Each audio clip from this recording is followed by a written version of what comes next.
Hello friends, welcome to Indian study पर आपका स्वागत है। दोस्तों, आज की इस वीडियो में मैं आप लोगों के लिए मूल विधि और समान ज्ञान का टेस्ट लेकर के आया हूं, जो कि आपके आने वाले एग्जाम यूपीएसआई के लिए बहुत ही ज़्यादा इंपॉर्टेंट है।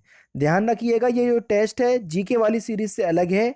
ये जीके का फुल टेस्ट है जिसमें मूल विधि, संविधान, समान ज्ञान सभी को कवर किया गया है। तो वीडियो को एंड तक जरूर देखिएगा, क्योंकि लास्ट में मैं आपसे क्वेश्चन से पूछूंगा और उसका आंसर आपको कमेंट बॉक्स में बताना होगा। पहला क्वेश्चन आपके सामने आपको दिख रहा होगा कि प्रसिद्ध भारतीय तबला वादक का नाम बताएं जिनका जन्म उत्तर प्रदेश के वाराणसी में कबीर चौरा में हुआ था, जो बनारस घराने से संबंधित थे। उनका नाम क्या है? चार ऑप्शंस आपके सामने। तो आपका सही आंसर हो जाएगा पंडित किशन महाराज। जी हाँ दोस्तों, इनका जन्म 1923 में कहाँ पर हुआ था? किशन महाराज जी का जन्म हुआ था, वो भी काशी के कबीर चौरा में। ठीक है, चलिए चौथा option correct. Next question, Baldev Singh अंतरिम सरकार के सदस्य स्वतंत्र भारत की पहली सरकार में फिल इन द ब्लैंक्स के प्रमुख थे। तो बलदेव सिंह को कौन सा मंत्रालय सौंपा गया था? रक्षा मंत्रालय, यानी कि ये पहले रक्षा मंत्री थे। नेक्स्ट क्वेश्चन से आपका फिल इन द ब्लैंक्स में विश्व धर्म संसद 1893 में स्वामी विवेकानंद ने हिंदू धर्म के बारे में विस्तार बताया। कहाँ पर? तो कहाँ गए थे स्वामी विवेकानंद? शिकागो में। दूसरा ऑप्शन बिल्कुल करेक्ट हो जाएगा। नेक्स्ट क्वेश्चन, हिंदू विधवा पुनर्विवाह अधिनियम 1856, जिसे अधिनियम 15/1856 भी कहा जाता है, 26 जुलाई 1856 को लागू हुआ, जिसे लॉर्ड फिलिंदर द्वारा पारित किया गया था। किस लॉर्ड के द्वारा पारित किया गया था? तो सही आंसर हो जाएगा लॉर्ड कैनिंग। तीसरा ऑप्शन करेक्ट। ऐसे ही क्वेश्चंस देखने को मिलेंगे, ध्यान रखना। निम्नलिखित में से कौन सी नदी थार रेगिस्तान से होकर बहती है? जल्दी बताओ, थार रेगिस्तान से होकर कौन सी नदी बहती है? तो सही आंसर हो जाएगा आपका लूनी नदी। तीसरा ऑप्शन करेक्ट। नेक्स्ट क्वेश्चन से स्टार्ट करने से पहले मैं आपको बता दूं, दोस्तों आप लोग बहुत बड़ा नुकसान कर रहे हैं अपना, क्योंकि मैं अनअकैडमी पर बिल्कुल फ्री ऑफ कॉस्ट हिंदी को बिल्कुल टॉपिक वाइज पढ़ा रहा हूँ। आप लोगों को दिक्कत क्या है? मैं तो आपसे ये कह रहा हूँ कि आप आओ एक बार क्लास में, क्लास समझ में नहीं आए तो वहां पर भयंकर तरीके से डिसलाइक करना और चले जाना। मैं बिल्कुल उफ तक नहीं बोलूंगा।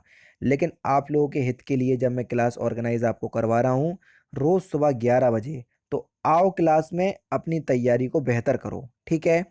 अगर आप पहली बार अनअकैडमी के ऐप को डाउनलोड कर रहे हैं तो आपको जो क्लास है अनलॉक करना पड़ेगी। अनलॉक कोड है आपका Indian study.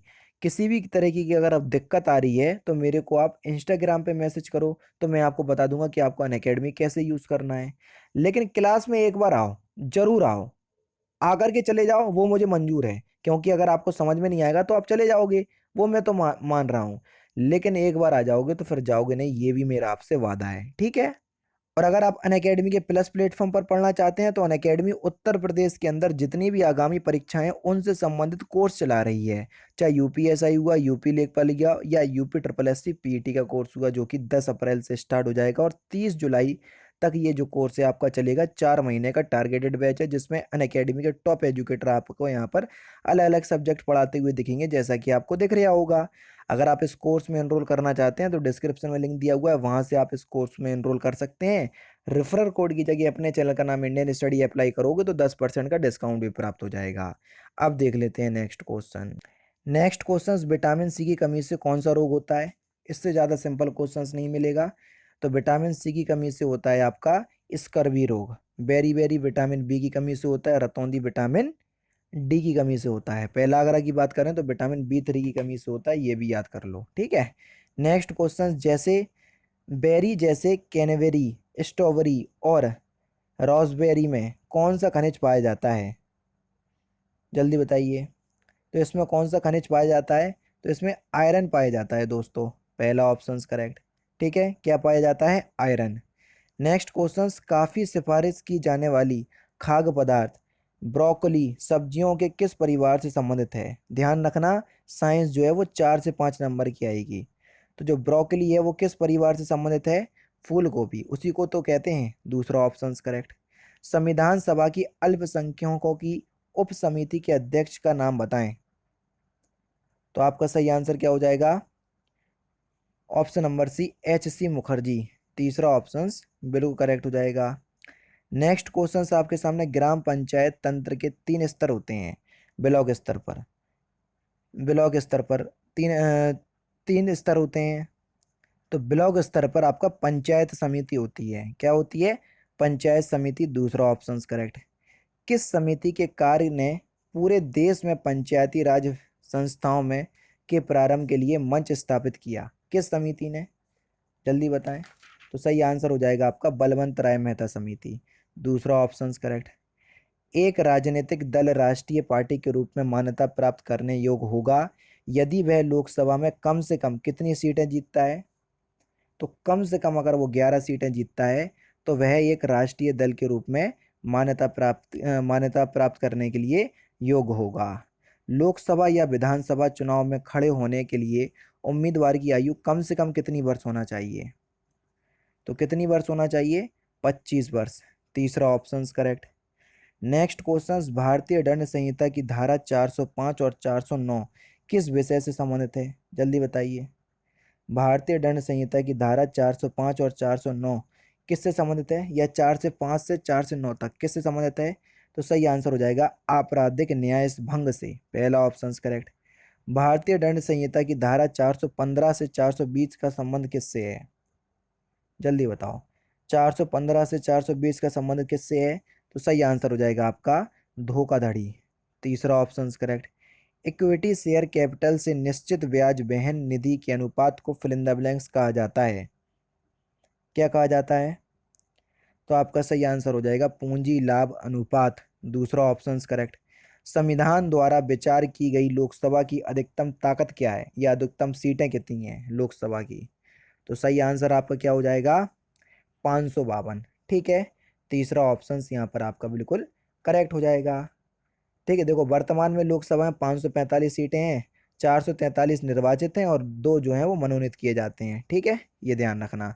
Next question, Bharat के संविधान के किस संशोधन अधिनियम ने पंचायती राज को एक संवैधानिक निकाय बनाया? तो कौन सा था? तो आपका सही आंसर क्या हो जाएगा? 73वां संविधान संशोधन, जो कि 1992 में हुआ था। नेक्स्ट क्वेश्चन, इनमें से कौन सा भारत में पंचायती राज की 3 स्तरीय प्रणाली में एक स्तर नहीं है? जल्दी बताओ। तो आपका सही आंसर क्या हो जाएगा? देखो अभी हाल ही मैंने आपको बताया था, ग्राम स्तर पर होता है आपका ग्राम पंचायत, ठीक है, खंड स्तर पर होता है आपका पंचायत समिति, और जिला स्तर पर होता है आपका जिला परिषद। नगर परिषद इसका हिस्सा नहीं है, चौथा ऑप्शन करेक्ट। इनमें से कौन सी भारतीय संविधान की एक महत्वपूर्ण विशेषता नहीं है? यह एक लिखित संविधान है, बिल्कुल है। यह अनुमेय है, यानी कि इसमें संशोधन किया जा सकता है, बिल्कुल किया जा सकता है। ठीक है, यह एकल है, बिल्कुल है, एकल भी है। इसे राज्य के राज्यपाल यानी कि और सांसदों और विधायकों परामर्श से संशोधित नहीं भैया, इसे किसी के परामर्श से संशोधन नहीं कर सकते, चौथा ऑप्शन करेक्ट। इनमें से कौन सा कारक नहीं है जो भारतीय संविधान के निर्माण में योगदान देता है? जल्दी बताइए। ब्रिटेन में संसदीय लोकतंत्र, रूस में समाजवादी क्रांति, अमेरिका के अधिकारों का विधेयक। तो कौन सा कारक नहीं है? औद्योगिक क्रांति नहीं है, पहला ऑप्शन बिल्कुल करेक्ट हो जाएगा। देखो आप सभी लोग जानते हैं कि ब्रिटेन से तो कई चीज़ें ली हैं, रूस से भी आपने क्या लिया है, रूस से आपने मूल कर्तव्य लिए हैं, अमेरिका से ही बहुत सी चीज़ें ली हैं, औद्योगिक क्रांति से नहीं ली, तो यही आपका कारक नहीं है संविधान बनने में। इनमें से कौन सा बैंक और उनकी टैगलाइन के बीच एक असंगत मिलान है? ठीक है भैया, जैसे आपसे बोला भारतीय स्टेट बैंक का है आ बैंकर टू एवरी इंडियन, बिल्कुल ठीक है, ये आपका बिल्कुल ठीक है। पंजाब नेशनल बैंक का बढ़ती का नाम जिंदगी, यही गलत है। पंजाब नेशनल बैंक का जो है वो है the name you can bank upon. ठीक है, तो ये है आपका पंजाब नेशनल बैंक का, यही आपका गलत दिया हुआ है, दूसरा ऑप्शन बिल्कुल करेक्ट हो जाएगा। गलत मिलान करना है, फाउंटेन पेन का आविष्कार वाटरमैन ने किया था, बिल्कुल किया था। अमीटर का आविष्कार आपका जॉनसन ने किया था, बिल्कुल किया था। बैरोमीटर का आविष्कार आपका टॉरी सैली ने किया था, बैरोमीटर का आविष्कार भी टॉरी सैली ने किया था। अमीटर का आविष्कार आपका जॉनसन ने नहीं किया था, अमीटर का जो आविष्कार है ये डेक्सलर ने किया था। किसने किया था? डेक्सलर ने, ठीक है, डेक्सलर ने किया था, तो दूसरा ऑप्शन करेक्ट होगा। अस्थायी रूप से संग्रहित डाटा के लिए उपयोग किया जाने वाला शब्द कौन सा है? तो कौन सा शब्द यूज करते हैं हम अस्थायी रूप से संग्रहित डाटा के लिए? कैश मेमोरी, पढ़ा होगा आपने, दूसरा ऑप्शन करेक्ट। गोकुल पुरस्कार संबंधित है किस क्षेत्र से? तो गोकुल पुरस्कार किस क्षेत्र में दिया जाता है? तो गोकुल पुरस्कार दिया जाता है आपका दुग्ध उत्पादन में सहकारिता को बढ़ावा देने के लिए। दूसरा ऑप्शन करेक्ट। भारतीय दंड संहिता के किस अनुभाग में यह कहा गया है कि सजा की शर्तों के अंश में जीवन के लिए कारावास को 20 साल के लिए कारावास के बराबर माना जाएगा? तो किस धारा में क्या कहा गया है? तो आपका सही आंसर हो जाएगा धारा 57 में पहला ऑप्शन करेक्ट। निम्नलिखित में से कौन सा पुर्तगाली उपनिवेशित नहीं था? जल्दी बताओ। तो आपका सही आंसर हो जाएगा मछलीपट्टनम। मछलीपट्टनम जो है ये पुर्तगाली उपनिवेशित नहीं था, जबकि यह डचों का उपनिवेश था। किसका? डचों का। ठीक है। नेक्स्ट क्वेश्चन से आपका स्त्री अशिष्ट रूप यानी कि प्रतिषेध प्रतिषेध अधिनियम 1886 के अनुसार निम्नलिखित में से कौन सा सही है, ये हमसे पूछा गया है। ऐसी किसी भी छवि, तस्वीर या चित्र का उत्पादन करना या वितरित करना जिसमें किसी भी रूप में महिलाओं का अशिष्ट रूप रूपण शामिल हो अवैध है? बिल्कुल ठीक। ये तो आपका पहला जो है आपका बिल्कुल ठीक है पहला तो।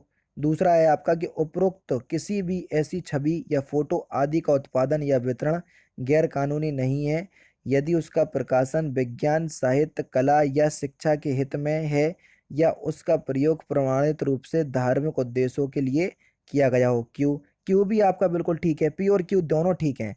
तो पहला ही ऑप्शन यहाँ पर आपका बिल्कुल क्या हो जाएगा? करेक्ट हो जाएगा। नेक्स्ट क्वेश्चन, जम्मू और कश्मीर राज्य का वर्तमान उप मुख्यमंत्री कौन है? जल्दी बताओ। जम्मू और कश्मीर राज्य का वर्तमान उप मुख्यमंत्री। अब देखो, अगर हम बात करें इस क्वेश्चंस के आंसर की, तो ये तो पहले का क्वेश्चंस था, आप इसको हटा ही दो। ठीक है, पहले का क्वेश्चंस आ गया, क्योंकि अब आप सभी लोग जानते हैं जम्मू और कश्मीर जो राज्य है ये एक केंद्र शासित प्रदेश है, लेकिन प्रेजेंट टाइम में जम्मू कश्मीर राज्य के राज्यपाल कौन है? तो इस क्वेश्चंस का आंसर आप मुझे कमेंट बॉक्स में बताइएगा। ठीक है। भारत का प्रथम चल पुलिस थाना कहाँ पर कार्यरत है? जल्दी बताओ। तो कहाँ पर कार्यरत है? होशियारपुर में। पहला ऑप्शन करेक्ट, और ये पंजाब में है। 1 मेगाबाइट कितने गीगाबाइट या कितने बाइट के बराबर में होता है? सिंपल ये है। तो 1 मेगाबाइट में कितने बाइट होते हैं? 1024 KB या 1024 किलोबाइट। तीसरा ऑप्शन करेक्ट। नेक्स्ट क्वेश्चन आपके सामने, यदि एक लोक सेवक अनुसूचित जाति या अनुसूचित जनजाति से संबंधित अपने कर्तव्यों की उपेक्षा करता है तो उसे अनुसूचित जाति और अनुसूचित जनजाति अधिनियम की धारा 4 के तहत निम्नलिखित में से कितनी अवधि के लिए दंडित किया जा सकता है? जल्दी बताओ, कितनी अवधि के लिए? तो सही आंसर हो जाएगा आपका 12 महीने के लिए या 1 साल के लिए।